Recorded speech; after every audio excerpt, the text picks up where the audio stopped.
I'm on. Oh, yeah. 700 miles to come do it, son. Stud in the bucket. 655.9. You're listening to the PointClickFish podcast. We bring you the best in fishing entertainment with interviews, how-tos, stories, food, fishing reports from the captains, teams, and celebrities that are all in the industry. And now, here's your host, Captain Jay Feemster and the PointClickFish team. Hey, Jay, PointClickFish. We're back here with Dan Dickerson from Sirius XM Marine. Dan, welcome back to the show. Thank you. Good to be back. And Talking about something new. That's absolutely right. One of the things that we're going to talk about today is Sirius XM Marine Fish Mapping. And that's something that where we've gotten a lot of questions as we've been, out on the trail, although things have been a little different on the trail these days. Haven't they, though? They have. So, and it always seems to be changing every day. But one of the things that's not changing is people want to know where the fish are. And that's something to where they want to know, is fish mapping going to help me find the fish? And that's something we want to talk to you today about, Dan, is what is it and how does it work and how do I get it? So those are the few things that we want to talk about today. Before we even talk about fish mapping, here's a shot of what we were doing up to now, just weather information, showing you lightning strikes, showing you storms. The color of the water here represents the sea surface temperature, and you can see I put a cursor and tapped on screen. Basically, it gave me the temperature right where I was at. When you're looking for those temp breaks, that was key fishing information. And the fishermen were always telling us how much they love our temp breaks. And of course, there's other information out there. Your tournament guys are using, and you working with tournaments, you get this more than anybody else probably about hearing about all these other reports about chlorophyll and plankton and things like that. So there was more to be had, and we went and found it. So we have this new service called Fish Mapping, and it's 8 new layers of information. And just like the old day, the weather, you can overlay these layers, and you can pick and choose the layers that you want to use. So the first thing that we modified or improved was sea surface temperature. Not only do we give you that color palette, but on this new screen, you can see sea surface temperatures as contours. And I'll show you some of these screenshots here in a minute. And temperature strength, and not only on the surface, but now we're able to tell you what the temperature is 100 feet down. Subsurface temperature. Subsurface temperature, is pretty neat stuff, yeah. And then the plankton information and chlorophyll, which you hear a lot of talk about, is a byproduct of plankton. So basically, we went straight to the source. We're showing you plankton information. And then weed lines. Everybody's excited about that because you and I know, man, if you find a good weed line out there, you're going to have a good day fishing. And then love those weed lines. Don't they though? Man, I tell you. And surface height anomaly, that's upwellings and downwellings. I mean, if you get on an upwelling or you get between an upwelling and downwelling where that vertical current is happening. And then lastly, actual recommendations. We've got the oceanographers, they're going in and they're looking at all of the conditions. And they're, saying X marks the spot and giving you a spot to go to for a specific species. So that's pretty unique information. Dan, one of the things I wanted to say real quick about all that information that you pointed out, obviously this is designed for the novice fisherman that's not sure, the fish recommendations are like, here they are, here's where they go. But a lot of times, even these tournament fishermen, to have those resources, that information at your fingertips while you're out there in the Gulf Stream, that real-time information, they use it as an additional resource. I mean, they may be an expert and they may know where the fish are, but a lot of times we're seeing a lot of these teams leverage this technology to be able to find the fish because they want to win tournaments. They want to catch the big fish. Yeah. So that's one thing that I've hit on a lot of the tournaments is, yes, you may know where the fish are, but people are leveraging technology to either confirm, or in some cases, if you go there, let's face it, the fish may not be there. They may have moved or something may have changed in the Gulf Stream. You have this information and another set of recommendations and information to use that as a resource in these tournaments. Yeah, absolutely. I mean, when you head out the inlet, you could head north, you could head south. It's a big ocean out there. And we're just giving you a little bit of edge and say, hey, today you might want to go north or south, or or the other thing, we've all got our favorite spots that we go to. We've caught fish. So maybe you have 6 spots. Well, you're heading out the inlet and you look at the fish mapping information on those 6 spots, and it tells you which of those 6 is going to be the most productive on a specific day. You may want to go to these 2 because exactly. So now that's it the key. confirms, hey, I'm going to go to that one. Yeah, exactly right. And that's where this it's really interesting information. It's time and fuel. Yeah, exactly right. Exactly.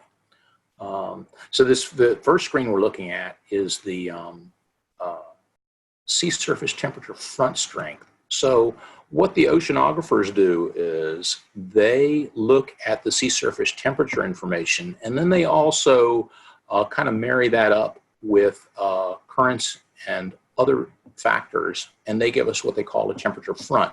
So this is an area where you're going to see a more drastic temperature change. That's the basic mean, where the temperature might change like 5 or 10 degrees along an edge. And it's a 1 to 4 numbering scale, 4 being the best. So you can see I touched on the line that says 4, and it says very strong. That's probably where I want to be. I'll tell you something else, Jay. What I'm hearing is on these temperature fronts, and it makes complete sense once you hear it, but often you'll see a weed line on a temperature front. And of course, that's because where the temperature changes, it creates like a small current, and the weeds kind of come up to that and they get trapped right there. So, we're going to talk about weed lines. What we can show you from satellite is the larger weed patches, but those small scattered ones where you'll find some fish underneath, where we might now be able to see those from satellite, you will often find them on a temperature front line. So that's just another benefit of this temperature front information. This information is updated daily. So it comes out pretty early in the morning. So by the time you're headed out to the fishing grounds, you're going to have an updated temperature front information. So that's what that's all about. Next, we do the same thing for plankton, and as I mentioned, chlorophyll is a byproduct of plankton. So this is in lieu of chlorophyll information, and actually better than chlorophyll information is this plankton front information. And same thing, they're looking at plankton concentrations, which we give you that information as well if you want that. But this is where the plankton is tending to build up, and what you'll see happen on one of these is this is most likely where the color is going to change. You all been out there running, and where that water goes from turbid to clear, and you want to be right on that edge. This is most likely where that edge is going to be. And again, it's a number scale 1 to 4, 4 being the strongest. So we're giving you the temperature front where plankton front is, and then the weed line information. So this is an example of weed lines, and it's not an exact line. It's not exactly what you're going to see out there. What we're able to do is, and what Maxar is able to do with their satellite technology, is they look at the reflectivity of the water, and where there's weeds, the reflectivity is different. So they look at this, and then there's a software algorithm that goes in and looks at it, and basically, and then it's done by hand. It's reviewed by a person. They go in and kind of trace the area where the reflectivity was different, and that's what you're seeing here. You're seeing kind of a squiggly line drawn around. Hey, this is the area where it's different, and this is weeds, and the software algorithm is good at figuring out which reflection looks like weed, and then you've got somebody who goes in on top of that and sketches around the area and confirms it exactly right. And what we've done is we've put 3 days worth of information in the feed. So again, this updates in the morning every day, and the file includes today, yesterday, and the day before yesterday.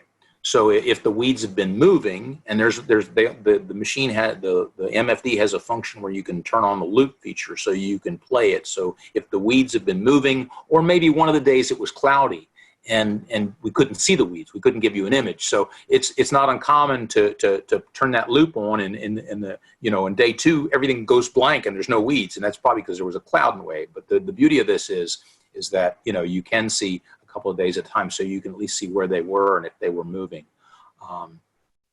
And then the different machines are doing things different ways.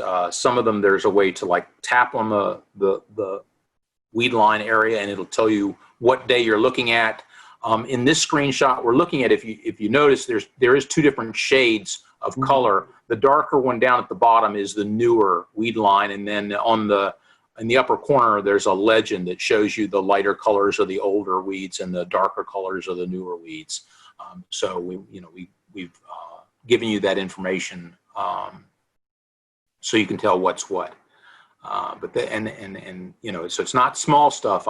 People ask me, well, how big of a weed patch can you see? And my typical answer is, well, probably it needs to be about the size of a school bus. So it needs to be a bigger patch. And then, as I mentioned before, the smaller ones, you're going to see those look for those along the temp fronts. So that's the weed information. And then here's a better example of different ages and times of weeds. And you can, again, there's a loop feature, so you can turn on and see the loop information. And then upwellings and downwellings. And Jay, this really goes back to when you leave the inlet in the morning. Again, mentioning we've all been to our favorite spot on a specific day and not caught anything. Well, why didn't I catch anything? Well, on that particular day, it may have been because there was a downwelling. And a lot of people don't even know about this. I mean, we talked to a lot of people out there, and they're like, "What are you talking about? What's that?" Basically the surface of the ocean is we have a standard surface level. It's kind of like tides, but it's not. It's caused by other events. And basically the sea level changes by just a few inches. But when it does that, it has a cause and effect. If the sea level drops, it's like somebody flushed a toilet. And it takes all the nutrients that are in that area kind of get flushed away. And so it's what I call dead water. There's nothing there. No fish goes there because there's no bait there. There's no plankton there. Nobody wants to be there. That's a downwelling. That's why your spot may not be working that you normally catch. Exactly. That day the height may have dropped, and it's just cleaned everything out. Conversely, on an upwelling, when an upwelling occurs, when the sea level rises up just a few inches, it brings all the nutrients with it. And as the nutrients come in, the bait fish come in, and then your pelagics come in after those bait fish. So upwelling is a good thing. Or if you get on the edge between the two, you'll see where some of these lines run close together. And on the screen, you'll see negative numbers and positive numbers. So a negative number is a downwelling, and a positive number is an upwelling. And where the two get close to one another, you get this what we call vertical current shaft. So the water's actually moving, from the bottom up, and it brings everything with it. And the closer an upwelling is to an downwelling, the stronger that current is. And again, that's where you'll be out there, you'll see a little rip sometimes, or an eddy happening. That's because, an upwelling and a downwelling are getting close together. So again, this information is updated daily. It's pretty substantial, pretty good information, especially, again, tournament fishermen. Oh man, if you can stay away from the downwellings, you're gonna save a lot of fuel. Sure, absolutely. Yeah. So, and then here's a shot we've put a couple layers together for you, and this was taken about 2 months ago. I think you know the area. I do. And I think you know how good the fishing was. What it was this? I think this was in May. Very productive time for pelagics for us, for sure. You betcha. Yeah. And then we haven't talked about the recommendations yet. So this is an example of the recommendation. We have different colors assigned to species, and you can turn on and off. So if you're looking for a specific species, we can give you the highest recommended area. But to be honest with you, if you're in an area where we're saying it's productive for wahoo, where there's wahoo, there's other fish of the same caliber. There is a specific set of parameters for each fish that the oceanographers have. So if all the conditions come together, then they'll say X marks the spot for that species. Sure. And we're still adjusting the species mix and the parameters. This is an example of what you see here. We've got some recommendations up for bluefin and mahi and marlin wahoo. And in this case, there were, no yellowfin recommended for that area.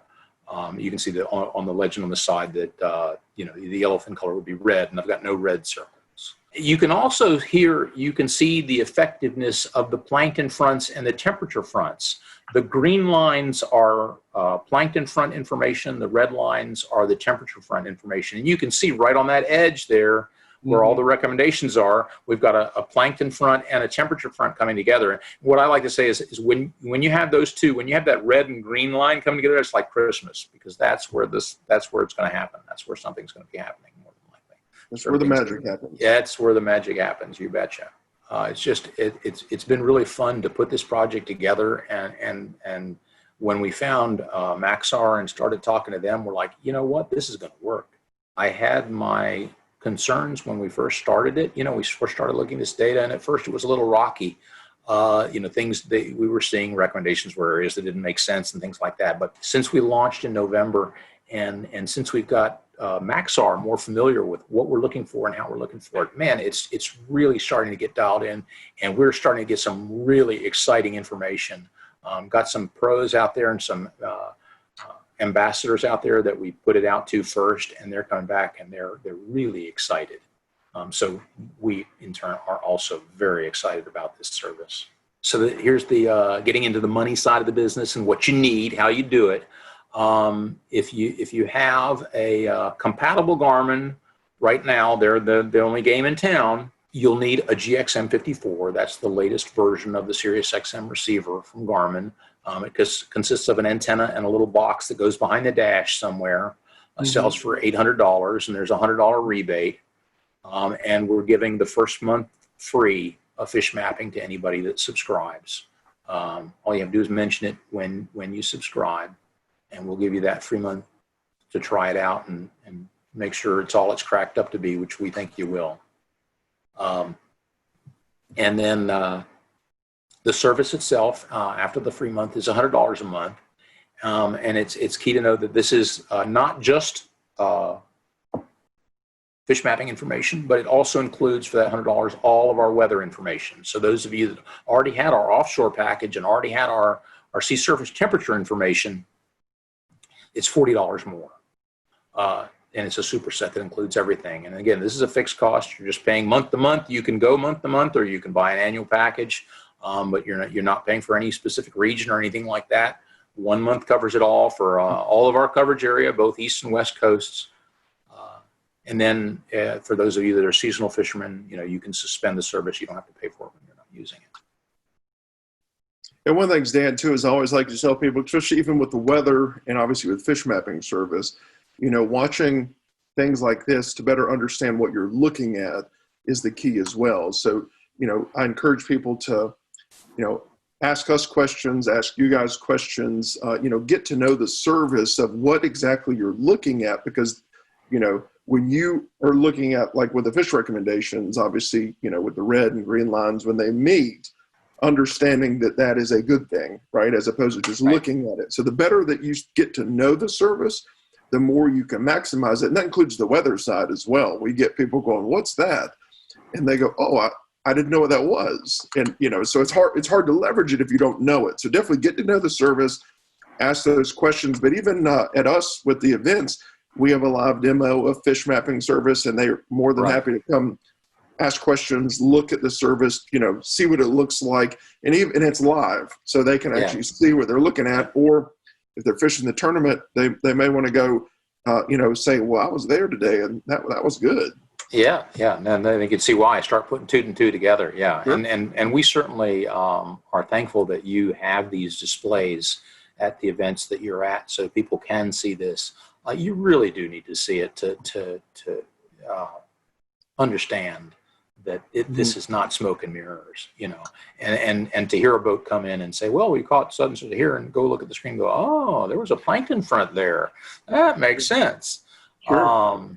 and so we're being proactive. We appreciate the fact that you are helping us get the word out there, how this works and what it is. And we've also got some information up on our main website, and we've got YouTube videos out there. So we encourage you to go take a look at those, and follow us on Facebook and on Instagram as well. We'll keep you updated about any changes and updates and that type of thing. And for those of you that watch it on YouTube, there'll be a link in the description as well to those websites. So all you have to do is look in the description of this video, and you can click the link and it'll take you right to those pages as well. So definitely check it out. We encourage people to see if it works for them.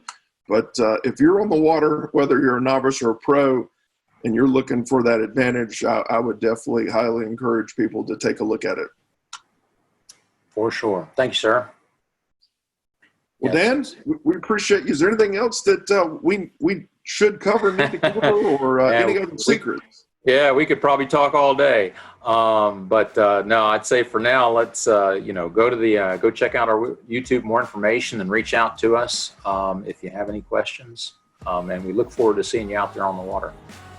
Well, Dan, we appreciate you joining us as always, and we look forward to getting together with you again for an update from Sirius XM Marine, whether it's on the weather side or the fish mapping side. It's always good to have these podcasts, these videos that show people and educate them on the service and what features and advancements Sirius XM Marine has made in the weather and fish mapping areas. For sure. All right, Dan, thank you very much. You're welcome. Thank you.